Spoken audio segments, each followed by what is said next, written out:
मंत्री एस जयशंकर और राष्ट्रपति पुतिन की उच्च स्तरीय मुलाकात के दौरान इस ऐतिहासिक दौरे की पटकथा पूरी तरह तैयार है।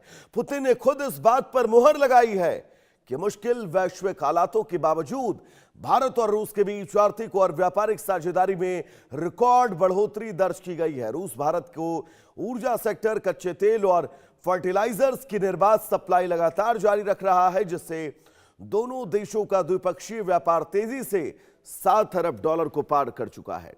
लेकिन इस कूटनीतिक हलचल ने वॉशिंगटन के गलियारों में खलबली मचा दी है। अमेरिकी राष्ट्रपति ट्रंप का रुख रूस और उसके सहयोगियों पर लगातार सख्त रहा है। पश्चिमी देशों की तमाम बंदिशों, आर्थिक प्रतिबंधों और टैरिफ की चेतावनियों को दरकिनार करते हुए अगर पुतिन नई दिल्ली की सरजमी पर कदम रखते हैं तो इसे वाशिंगटन की कूटनीतिक नाकेबंदी पर सबसे बड़ा प्रहार माना जाएगा। ट्रंप प्रशासन के लिए इस बड़ी बौखलाहट की वजह यह कि भारत ने अमेरिकी दबाव के आगे झुके बिना और रूस के साथ न सिर्फ अपने पुराने रणनीतिक और रक्षा संबंधों को मजबूत रखा है, बल्कि ब्रिक्स जैसे शक्तिशाली वैश्विक मंच के जरिए एक बहुध्रुवीय विश्व व्यवस्था को भी आकार दे रहा है। यह दौरा सिर्फ दो पुराने दोस्तों का मिलना भर नहीं होगा, बल्कि अमेरिका की दादागिरी को सीधा संदेश होगा कि वैश्विक अर्थव्यवस्था का नया केंद्र अब पूर्व की ओर खिसक रहा है। जब पुतिन भारत में कदम रखेंगे तो व्यापार, तकनीक, मुद्रा के नए विकल्पों पर बनने वाली सहमति, अमेरिकी डॉलर के एकाधिकार और पश्चिमी रणनीतियों को सीधी चुनौती देगी। अब पूरी दुनिया की नजरें नई दिल्ली में सजने वाले ब्रिक्स सम्मेलन पर टिकी हैं। क्या पुतिन की यह भारत यात्रा ट्रंप की बौखलाहट को एक नए चरम पर ले जाएगी? यह अपने आप में अब बहुत बड़ा सवाल है और अब इंतजार ब्रिक्स सम्मेलन की शुरुआत का है, क्योंकि भारत इस बार ब्रिक्स की मेजबानी कर रहा है और ब्रिक्स में मौजूद वो 11 देश, उनके शीर्ष प्रतिनिधियों में अगर रूस के राष्ट्रपति व्लादिमीर पुतिन भारत पहुंचते हैं तो यह बड़ा संदेश होगा अमेरिका को। हमारे साथ लेफ्टिनेंट कर्नल जीएस सोडी साहब जुड़े हुए हैं, रक्षा विशेषज्ञ हैं। सोडी साहब, बहुत स्वागत है आपका इंडिया न्यूज पर। ब्रिक्स सम्मेलन तारीखों का ऐलान हो चुका है। भारत इस बार इस ब्रिक्स की मेजबानी कर रहा है और अगर पुतिन पहुंचते हैं भारत तो सीधा संदेश सर अमेरिका को होगा और उम्मीद यही है कि पुतिन भारत आ रहे हैं। जय हिंद वैभव जी। जय हिंद सर। ये मेरा सौभाग्य है कि मैं आपके न्यूज चैनल में हूं। ब्रिक्स एक बहुत इंपॉर्टेंट अंतर्राष्ट्रीय संगठन है, क्योंकि इसमें जो देश हैं, जो 11 सदस्य देश हैं, उनमें तकरीबन दुनिया की 55% जो अर्थव्यवस्था इकोनॉमी है वो उनके पास है।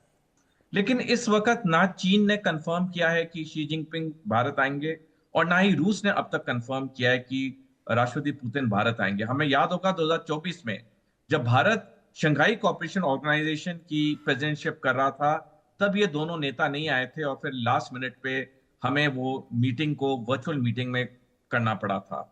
तो जब तक दोनों देशों से पुष्टि नहीं होती या आधिकारिक तौर पे प्रेस रिलीज नहीं निकलती है कि दोनों नेता आ रहे हैं, तब तक ये कहना मुश्किल है कि दोनों आएंगे या नहीं, क्योंकि अगर शी जिनपिंग नहीं आएंगे तो राष्ट्रपति पुतिन भी नहीं आएंगे।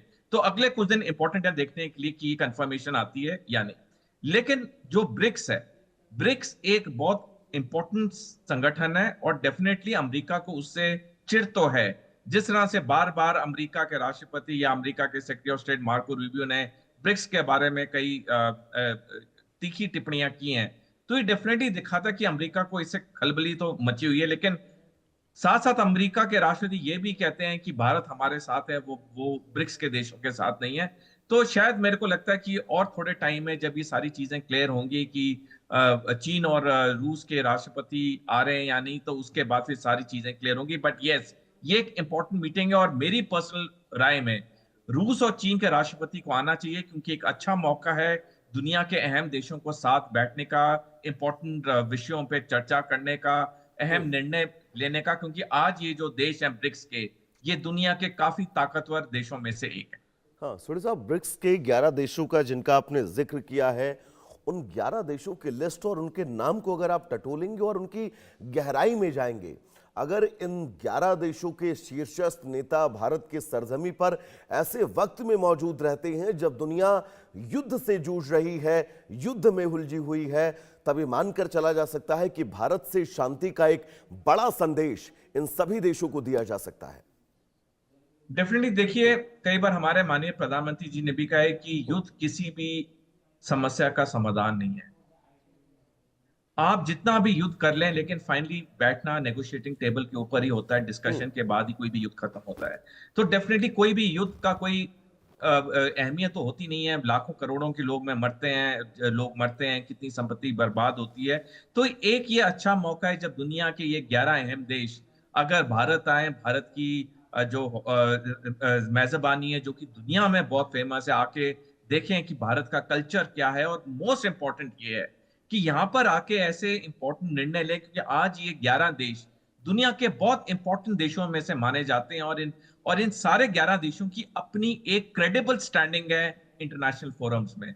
तो जब ये सारे देश इकट्ठे आएंगे, इंपॉर्टेंट मुद्दों पे चर्चा होगी, डेफिनेटली दुनिया को एक साफ संदेश जाएगा कि देखो, ये जब बड़े बड़े देश दुनिया के इकट्ठे होके कह रहे हैं कि शांति रखो, लड़ो मत, तो डेफिनेटली फर्क तो पड़ता है।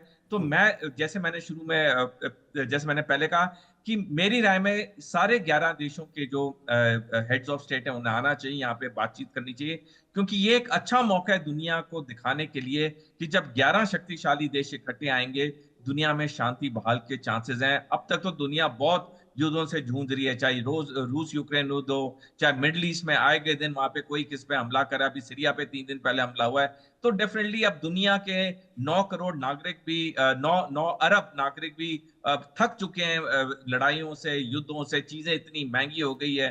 तो डेफिनेटली अब समय है, हमें शांति चाहिए, सारे दुनिया के 9 अरब लोगों को शांति चाहिए इस वक्त।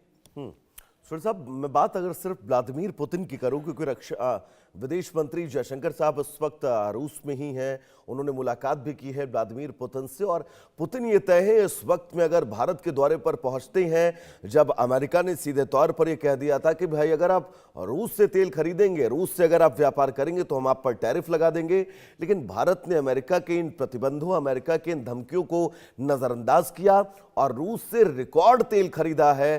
तो ऐसे में अगर ट्रंप आते हैं तो एक बड़ा संदेश अमेरिका को होगा, डोनाल्ड ट्रंप को होगा कि भारत अब किसी के दबाव में आने वाला नहीं है, और रूस भी इस बात को समझ रहा है भली भांति।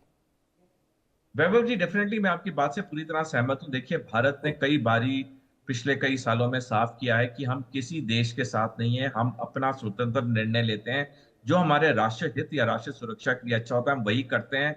अमेरिका ने हम पे कितनी कोशिश की, लेकिन भारत ने कहा हमें जहां से सस्ता तेल मिलेगा वहीं से हम खरीदेंगे, क्योंकि जब भारत सस्ता तेल खरीदेगा तो हम जैसे नागरिकों को भी तो तेल सस्ता ही मिलेगा। तो भारत सरकार जो है वो सर्व राष्ट्रीय हित और राष्ट्रीय सुरक्षा की चीजें देख के ही कोई निर्णय लेती है। हम किसी भी महाशक्ति या बड़ी शक्ति के दबाव में ना कभी आए, ना ही कभी आएंगे। और मैं एक और चीज कहना चाहूंगा वैभव जी, मैं अगर अमेरिका और रूस को कंपेयर करूं कि भारत के कितने अजीज दोस्त हैं, आप देखिए, रूस हमेशा से, चाहे पहले सोवियत संघ के अवतार में या रूस के अवतार में 1991 से, कभी भी रूस ने अपनी धरती को भारत विरोधी गतिविधियों के लिए इस्तेमाल नहीं करने दिया है। रूस की धरती से कभी भी कोई ऐसा बयान नहीं आया जो भारत विरोधी हो। लेकिन अमेरिका ने अपनी धरती से भारत विरोधी गतिविधियों को हमेशा बढ़ावा दिया है, चाहे खालिस्तानी लोग हों, चाहे इस्लामिक जिहादी लोग हों। आए गए दिन अमेरिका के बड़े बड़े नेता भारत के बारे में अनशन बयान देते हैं, India is a dead economy, India is a hell hole. तो अगर मेरे को दोनों देशों में चूज करना पड़े, मैं आंख बंद करके रूस पे विश्वास करूंगा, क्योंकि रूस ने प्रूफ किया है कि ये हमारा सच्चा और अटूट मित्र है। इसने कभी भी भारत की तरफ कोई गलत चीजें नहीं ना होने दी हैं, ना ही उसने वहां पे कभी ऐसे